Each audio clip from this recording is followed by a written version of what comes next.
If you look up seasonal rot in a dictionary, you will find a Bravest Warriors poster. That's actually not true, but it serves as a good foreword. Welcome to my first cartoon review. To start things off, I'll talk about a show that was once beloved online, a more adult take on Adventure Time, similarly spawning memes and quotes, but soon falling into obscurity. That's right, I'm gonna talk about Bravest Warriors, a webtoon-turned-TV show, following 4 teens who use the power of their emotions to save creatures across the universe, while dealing with their own inner conflicts and relationships. It premiered on November 8, 2012, and through 6 years of hiatuses and shifts, it turned into one of the worst cases of seasonal rot I've seen in a cartoon. I'll go over the first 3 seasons as a whole, and then cover the wildly different beast that is season 4. So buckle in, because first we need to go through its origins. Bravest Warriors, alongside Adventure Time, spawned from a pilot that Pendleton Ward created for Frederator's Random Cartoons program for Nickelodeon. When both of his pilots were rejected by the network, Frederator was able to keep the rights to them, with Adventure Time being picked up by Cartoon Network, with Ward at the helm. Meanwhile, around 2011, Bravest Warriors was revived, now being aimed at teens and adults. However, instead of pitching it to a network, they released it directly to the public via Cartoon Hangover, a channel they set up on YouTube, right as the site was booming in popularity. Simultaneously, they picked up an animated adaptation of the adult comic book series Superfuckers, created by James Cockhawker. With Ward busy on Adventure Time, Breen Burns, one of his friends and the co-creator of a series of animated shorts called Dr. Tran, took the role of showrunner, and developed the show alongside 90s Nick veterans Will McCrop and Chris Viscardi. According to Burns on a Reddit map, Ward wasn't directly involved with the show, though he'd occasionally ask him for advice, and he voiced a one-off character in an early episode. Now that I went through how the show came to be, let's talk about the show's first 3 seasons. The reason I'm covering them together is because they're pretty similar and consistent in quality, so each will just get short reviews, except Season 1. Season 1 is honestly the purest version of the concept. The episodes are mostly driven by weird takes on sci-fi ideas like time loops and time travel, with some just being focused on weird ideas that they escalate in unique ways. My personal favorites would have to be Time Slime and Sugar Bellies, which are the first and technically last episodes, in airing order, of the season. The former is a pretty strong introduction of our 4 leads, and the latter is just a fun and silly episode with everyone speaking in gibberish. The show would already begin to plant the seeds for serialization, with the strange emotion Lord, voiced by Burns, showing up in the 2nd episode, with it being revealed in episode 6 that he's Chris from the future, and Catbug, the season finale in production order, giving us a hint to a plot-relevant character, simply referred to in a cryptic message. Ralph Waldo Pickle Chips is the key.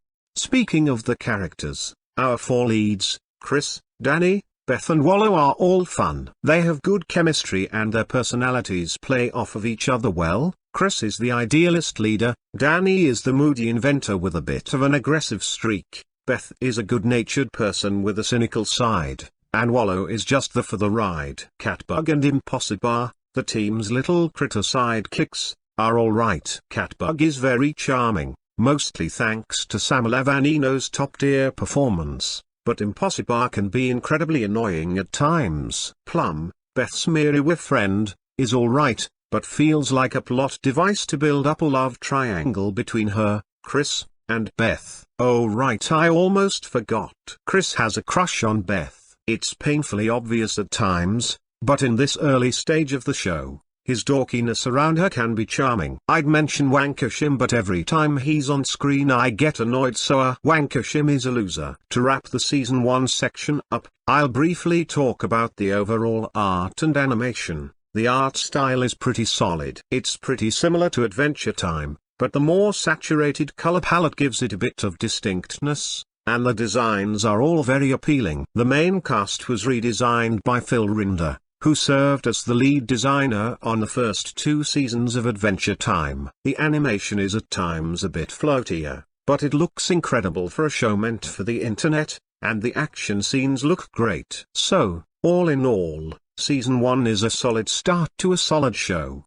Season 2 is more of the same, but with a few staff changes. Jason Johnson, a friend of Breen and the co-creator of Dr. Tran, came in to co-write with him. Joan Vasquez, N.D. Stevenson, and Ryan North came in to write or co-write episodes, and Season 1 board artist James Burks was promoted to creative director. These changes gave the season a bit of a different feeling at times, with some very experimental episodes, like the Puppeterville Horror, penned by Vasquez. It's also my favorite episode of the season. It's a bit gross near the beginning, but it has such an off-putting atmosphere, contrasted with this weird alien voiced by Dana Snyder, and the comedy is on point. The plot begins to move forward, with characters like Johnny, who is Beth Stad, and also Ralph Waldo Pickle Chips, and his master, the Eon Worm, being introduced. The episodes focused on them are also pretty good. Additional shout out to the paralyzed horse for just being awesome. More glimpses at the romantic drama begin to crop up, but they aren't hindering the show yet. Mere whiff-tag hints at the being bigger timeline issues regarding Chris, Plum and Beth, also bringing back a mysterious creature seen in Season 1 known as the Concierge, who seems to be pushing for Chris and Plum to get together in order to fix Plum's broken timeline.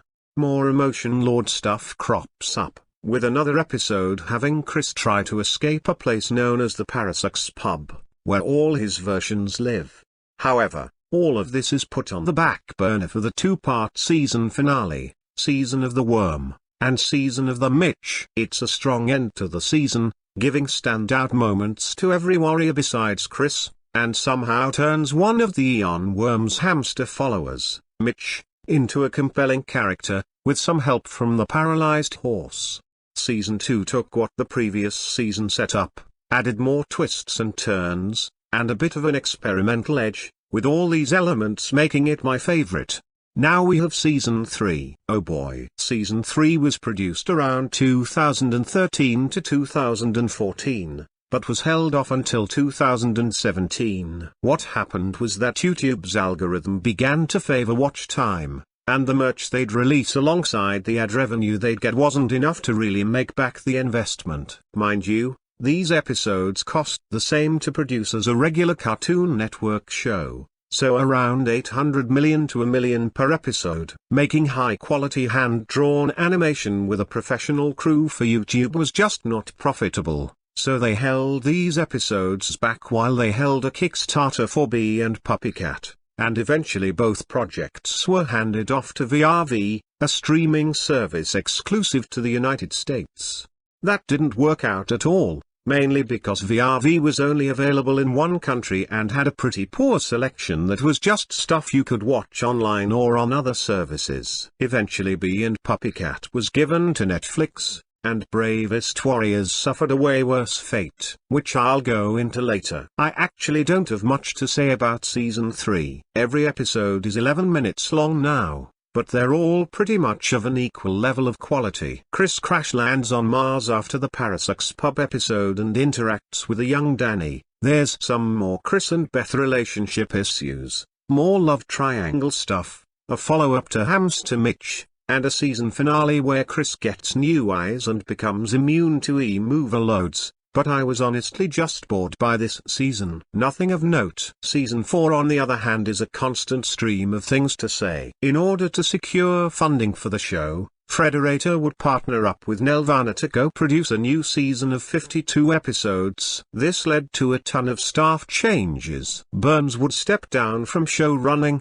but still voiced the emotion lord. Johnson only stuck around as a creative consultant, and Scooby-Doo Mystery Incorporated and TMNT 2003 writer Benjamin Townsend would become the new showrunner, alongside a new team of writers and artists. One notable writer in this new batch was Tyler Chen, who wrote and storyboarded the iconic Dramabug short, as part of a set of 5 shorts released in between seasons 1 and 2. Another big change that this partnership caused was that the show officially became a kids' show. They still got away with a lot of dark humor, but some of the spontaneity of the first 2 seasons was lost in this shift. A lot was lost in this shift. The characters were heavily flanderized or would shift in personality during episodes depending on the plots they wanted to do. Chris just became incredibly whiny, Danny was turned into a smug asshole that invents stuff, Wallow was just there, Beth was essentially promoted to team leader midway through but didn't really evolve.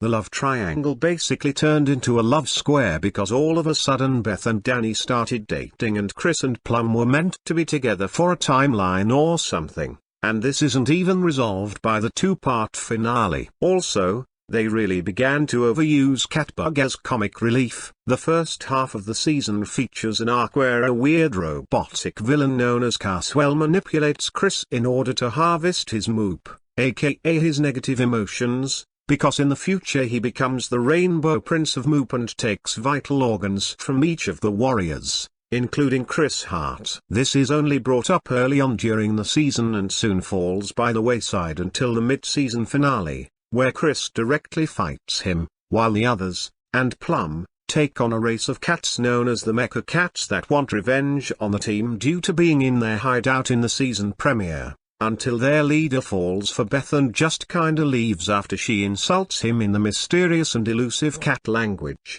The other episodes are mostly just the characters bumming around in increasingly uninteresting plots, but we do get a few episodes about Beth's new boyfriend, Zachary Ryan, who is basically just an alien version of Chris. He even shares the same VA as Chris in the first 3 seasons. Speaking of that, Chris' original VA, Alex Walsh, had to step down for the role in this season, and was replaced by Canadian actor Graham Jokic. According to Walsh on Reddit, he was let go in order to save money. Sigh. Either way, his new character is, as I said, an alien version of Chris, until it turns out he's been playing Beth and they break up in the second half of the season.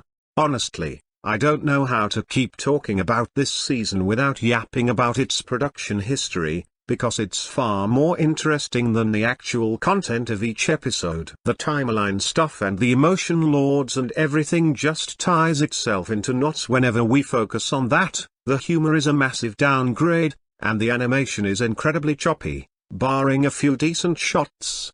We do get a 2-parter about the courageous battlers. I failed to mention them until now because they weren't all that relevant, but they are the bravest warriors' parents. They've been stuck in the see-through zone for a while after Beth's dad, aka Pickle Chips, sent them there in service of the Eon Worm. It is a pretty strong 2-parter, with some fun interactions and a legitimately sad ending. Definitely the highlight of the season. Then, the second half of the season is a continuous nosedive. This is why I say the show had worse seasonal rot than most other cartoons. When SpongeBob got bad, when the Fairly Odd Parents got bad, hell, when The Simpsons got bad, there were still glimpses of what the show once was in there, but here it just turned into a mess. Out of nowhere it turns out the concierge is Plum and Chris' son and he fixed the timeline and got them together. But it doesn't matter because the season is nearly over. They do a similar thing with the reveal that Danny has a sister that he apparently didn't know about,